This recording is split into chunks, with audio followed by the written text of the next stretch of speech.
এই ভাই গত কালকের ঘটনা। আমি এত স্বভাব কিসের খারাপ? তবে কোন লোকগুলো আজকে এত কিসের ছোড়া আমার রাগ উঠছে না।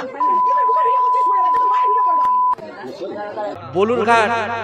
বালুরঘাট যে এক্সপ্রেস ছিল, ওই ট্রেনেতে একজন দাড়িওয়ালা মুসলমানকে বিনা দোষেতে একজন দুষ্কৃতী মহিলা, আরএসএস মহিলা হঠাৎ করে চড়াও হয়ে তাকে মারতে শুরু করল। তার অপরাধ বলছে আমার ভিডিও করছি। পরক্ষণে যখন ভিডিওটা ভাইরাল হয়েছে, সত্য যখন বেরিয়ে এসেছে, দেখতে পাওয়া যাচ্ছে ওই দাড়িওয়ালা মুসলমানটা ভিডিও করতে, মোবাইল সম্পর্কে, অ্যান্ড্রয়েড সম্পর্কে অতটা জ্ঞানই নেই তার।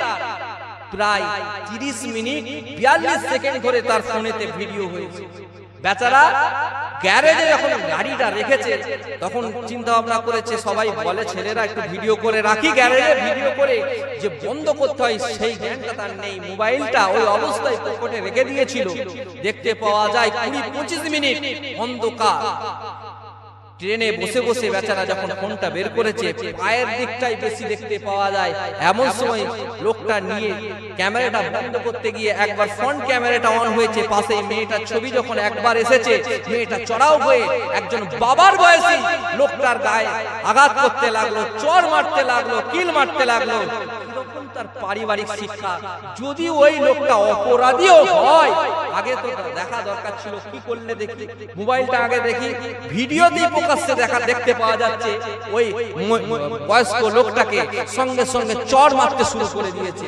তাহলে এটা একটা উদ্দেশ্য ভাবে একটা আগে থেকে প্ল্যান করেই রয়েছে যে কোনো মুসলমানকে যদি সুযোগ পাই আমি মারব। মুসলমান বিদ্বেষী যে চক্রান্ত চলছে আজকে ভারতবর্ষের মধ্যে, এই চক্রান্ত কবে নিষ্কাত হবে, কবে শেষ হবে আমি জানি না। তবে এই ভিডিওটা সত্য মিথ্যা, কে দোষী কে ভালো সেটা আমি বলবো না। তবে ওই ভিডিওটা দেখে যেটা বোঝা যায়, ওই বয়স্ক লোকটা কিন্তু মোবাইল সম্পর্কে অতটাই অবগত নয়। কেননা মোবাইলটা বেশিরভাগ অংশটাই কালো মতো হয়ে ভিডিওটা এদিক সেদিক হয়ে যাচ্ছে। দেখবেন আমাদের বাপেরা, চাচারা, কাকারা, মায়েরা তারাও ভিডিও করা সম্পর্কে, ফটো তোলা সম্পর্কে অত জ্ঞান নেই। একটা জিনিস ফটো তুলতে যে আরেকটা এসে যায়, দেখবেন পিছনের দিকে কালোটা বেশি হয়ে যায়, ঠিকঠাক ভাবে ফটোটাও তুলতে পারে না।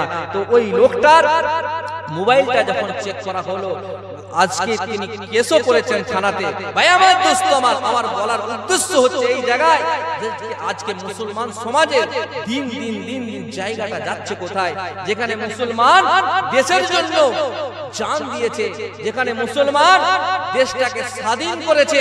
আজকে আপনি চলে যান ইন্ডিয়া গেটে, যেখানে প্রায় 95,000 স্বাধীনতা সংগ্রামীর নাম লেখা আছে, যেখানে 95,000-এর মধ্যে 65,000 মুসলমানেরই নাম লেখা আছে। বলেন সুবহানাল্লাহ। তাহলে সেই ভাই আমার দোস্ত আমার, আজকে একজন বাপের বয়সী মানুষটাকে এইভাবে আক্রান্ত করা হলো, মারা হলো।